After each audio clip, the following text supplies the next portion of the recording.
Okay, there we go.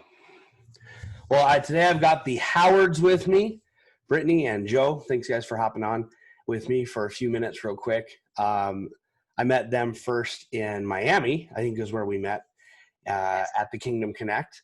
And we were also in Axiom together. So, guys, I really appreciate you taking the time. Would love to ask you just a couple of quick questions, kind of get an idea of like where your business was, before joining Axiom, maybe a little bit of what it's been like going through the program and being a part of the communities and kind of where your business is at now. So to start off, could you give me like a snapshot, like prior to the Kingdom and Axiom, like where your guys' business was at?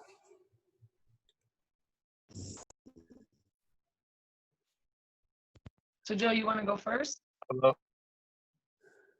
Sorry, I had a call come in, so it kind of like froze. So I need the question.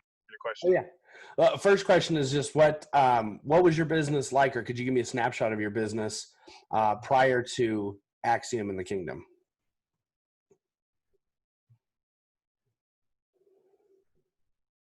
Oh, I think I maybe lost you. I was just going to say, I don't know if he has good internet connection there. Maybe not. Well, would you care to? Hello? Sorry. Oh, sorry, man.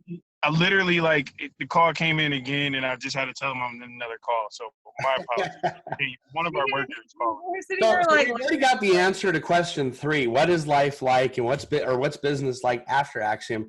And it's that it's busy and business is good because they're just like your phone's ringing off the hook, and really that's the bottom line. Like you guys are just crushing it, right? Yeah, I mean, so for us, it was really helpful because we gained clarity. Like we literally what Axiom stood for. It was forcing us to be able to say, hey, how are we accountable?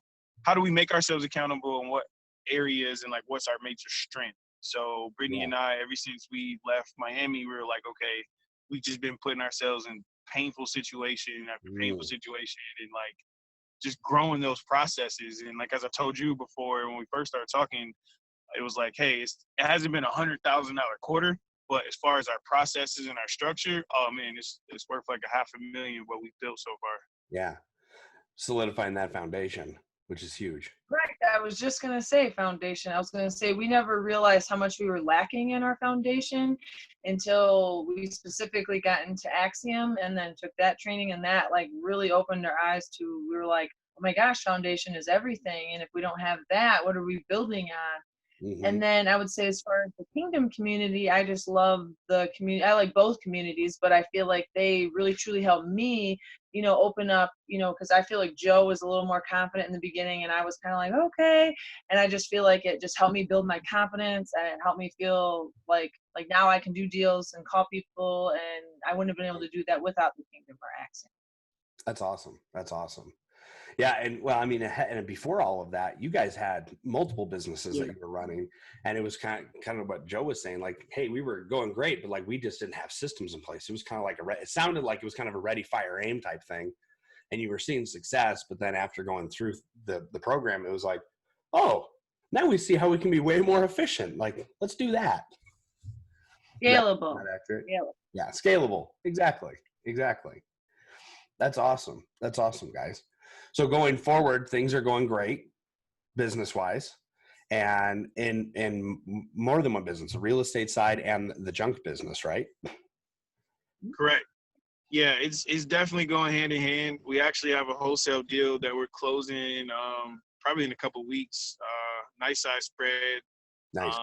Actually one of the most expensive houses I've sold, and I got it from a junk removal job. So everybody who watches this replay, definitely connect with the junk removal people in your area. It's a great connect, man. Like, because they're coming across people whose mom has passed away, whose brother, is in a nursing home. They're like, hey, we need this junk removed before we try to sell it. And it's like, if you tell the junk removal businesses or the owners, like, hey, we'll give you a grand referral or whatever you work out, everybody here in our market, they send stuff to me because I'm at the dump right now, guys. And every chance that I get, I'm like, hey, man, I do junk removal, and I'm not your competitor. I just want to buy the house that you guys are cleaning out or the dumpster that you're dropping it off to. So taking advantage of every opportunity. Yeah, actually, the house that we live in currently, we got through Creative Real Estate, and the gentleman that lived here, his sister was getting junk removal for him because he had to go to a nursing home, and so Joe did the junk removal, and then here we are, almost a year later, we fully modeled the house, and yeah, we wouldn't have got this house without the Kingdom helping us, and then Joe, getting that junk removal lead, and then, yeah. Oh my gosh, that's incredible. That's incredible. So now you've at least done 2 deals just because of the lead generation on the junk removal side. Oh, it's been about 12 total with the through junk removal. Whew. We'll say 2 years, 2.5 years. That's incredible. Just from junk removal. That's incredible. So not only are you making money on the junk removal side, it's filtering leads into your wholesale business or your real estate business, which is fantastic. Awesome, guys. Yeah, and a lot of stuff we can repurpose and utilize. I mean, so but like what you said you doing buy and holds. You'd be surprised, man, how that'll help correlate with that too, because different items we put in our rentals or in our Airbnb that are really, it's not trash, So we're like, hey, we could take this from this business and put it into the real estate business, and people are complimenting different pictures or let out couches, and it's like, thank you. Happy you enjoyed your stay. Right. Now you guys do more than just wholesaling on the real estate side, and you just alluded to it, Joe. Like you do short-term rentals, you've got wholesaling, you buy some long-term buy and holds as well. Yes, we do. Yep. So we realized we're doing that so much. Even when we went to Axiom with Jordan and Todd, they were like, "Hey, you guys want to have your niche." So we're not growing the buy and holds anymore. We're only going to focus on the short-term rentals after that comes back up. But actually, with the it's one of the guys I know right there. The short-term rental Airbnb model, like we had to make a pivot because Airbnb shut down. So from what John and Wendy were saying, we're not just Airbnb investors. So we do short-term rental. So with our Airbnb property, we just pivoted and put in a month-to-month tenant in there for now. And so my boss Brittany decides when we want to switch it back up. No, it's not so much when I decide. It's so much when the market is more favorable to have a consistent because we went from being almost fully booked until June until everybody canceling the rest of the year. Right. So but that's part of what the Kingdom and Axiom has taught us too. Is you got to learn to pivot. You got to learn to see what's going on and then move in which direction you're going. Right. No, that makes sense. And finding people that can help you pivot if need be. Yes, like John and Williams, who are like going through something similar, and they're like, "Hey, this is what we're doing in our business." You're like, "Oh, let's do that." Yes. Yeah, John and Wendy in the Kingdom, if they wouldn't have helped us, because I was like, "Oh my God, what are we gonna do?" And they're like, "We're going through the same thing. This is what we're doing," and we're like, "Oh, okay." Yeah. So it was. That's incredible. That's incredible. And then with anything, the number one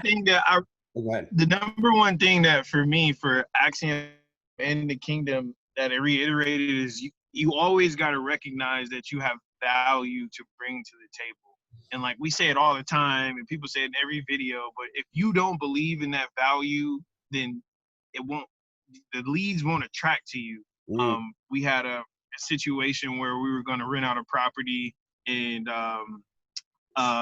one of our property managers like, "Oh, this lady has a dog."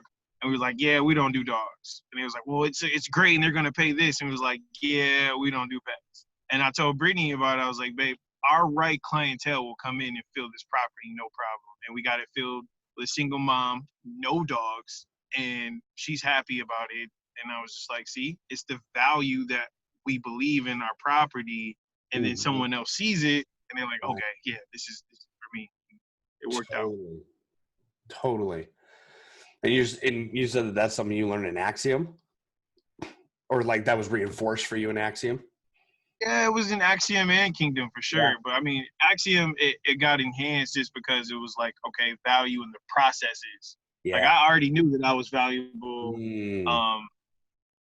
before Axiom, but then like now Axiom was like, "Hey, Joe, you need to get your shit together. You need to tighten up." Like, and what Ty was saying is be so whimsical. Right. It's so easy to do business whimsically, but man, once you learn to get some systems and processes, it's a game changer. That's for sure. Sure. Yep.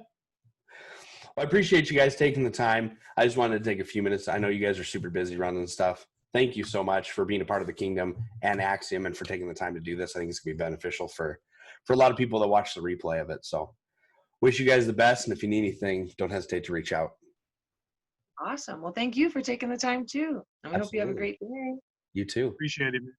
Go Ravens.